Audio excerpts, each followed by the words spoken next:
একদিকে 100 কোটি টাকারও বেশি হিসাব বহির্ভূত সম্পত্তির অভিযোগ, অন্যদিকে সিন্ডিকেট, তোলাবাজি এবং জমি দখলের মারাত্মক সব মামলা। কার দিকে আঙুল উঠছে? কার ওপর থেকে হঠাৎ সরে গেল আদালতের রক্ষা কবচ? আর কার ভাগ্যেই বা জুটল সাময়িক স্বস্তি? আইনি লড়াইয়ের এক হাই ভোল্টেজ রায়ে তোলপাড় রাজ্যের রাজনৈতিক মহল। ঘটনাটি বিধাননগরের প্রভাবশালী তৃণমূল নেতা দেবরাজ চক্রবর্তী এবং তার স্ত্রী রাজারহাট গোপালপুরের প্রাক্তন বিধায়ক তথা সঙ্গীত শিল্পী অদিতি মুন্সিকে নিয়ে।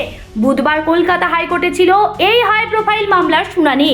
বিচারপতি জয় সেনগুপ্ত এই মামলার রায় দিয়েছেন। হাইকোর্টে বিরাট ধাক্কা খেয়েছেন তৃণমূল কাউন্সিলর দেবরাজ চক্রবর্তী। আদালত তার আগাম জামিনের আবেদন পুরোপুরি খারিজ করে দিয়েছে, ফলে তার ওপর থেকে সব আইনি রক্ষা কবচ উঠে গেল। অন্যদিকে 4 মাসের একটি শিশু সন্তান থাকায় শর্ত সাপেক্ষে আগাম জামিন পেয়েছেন প্রাক্তন বিধায়ক অদিতি মুন্সি। পুলিশ ও রাজ্য সরকারের দাবি, এই দম্পতির নামে 100 কোটি টাকারও বেশি আয় বহির্ভূত সম্পত্তি রয়েছে। গত 5 বছরে তাদের নির্বাচনী হলফনামায় দেখানো আয়ের তুলনায় এই সম্পত্তির পরিমাণ আকাশ ছোঁয়া।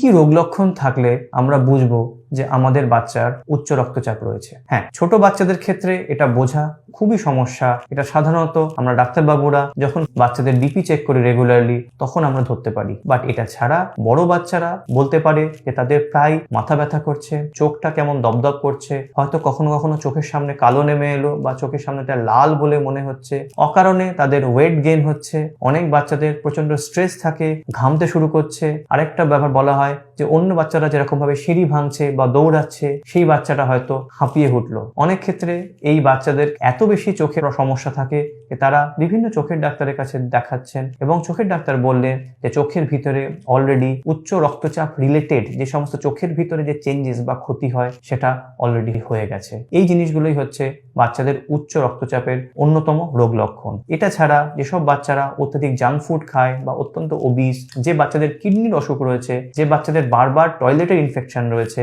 যে বাচ্চারা বিভিন্ন ধরনের পেন কিলার তাদেরকে খাওয়ানো হয় বা জ্বরের জন্য বিভিন্ন কড়া ওষুধ যেখানে কিডনির ক্ষতি করতে পারে, সেসব বাচ্চাদের ক্ষেত্রেও অবশ্যই উচ্চ রক্তচাপ এই জিনিসগুলো সন্দেহ করা উচিত এবং অ্যাটলিস্ট ডাক্তারকে দিয়ে চেক করানো উচিত। অভিযোগ উঠেছে 2026 সালের বিধানসভা নির্বাচনের আগে বিপুল পরিমাণ সম্পত্তি বেনামে ও আত্মীয়দের নামে হস্তান্তর করা হয়েছে।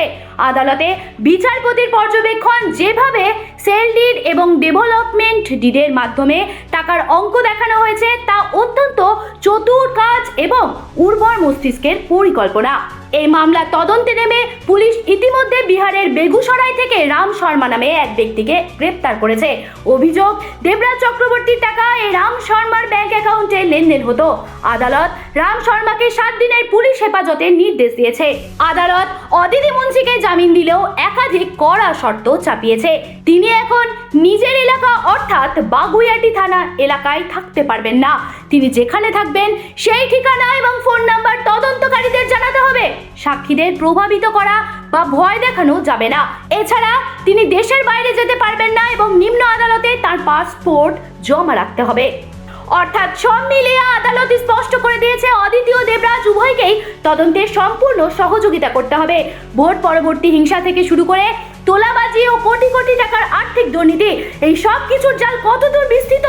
পুলিশ ও তদন্তকারী সংস্থা এখন এই বিপুল সম্পত্তির উৎস সন্ধানে তল্লাশি জোরদার করছে।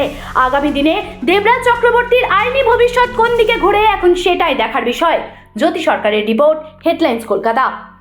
আনন্দ আর ভালোবাসার দীপ্তিতে গড়া সমুজ্জ্বল পরমা, ঠিক তোমারই মতো।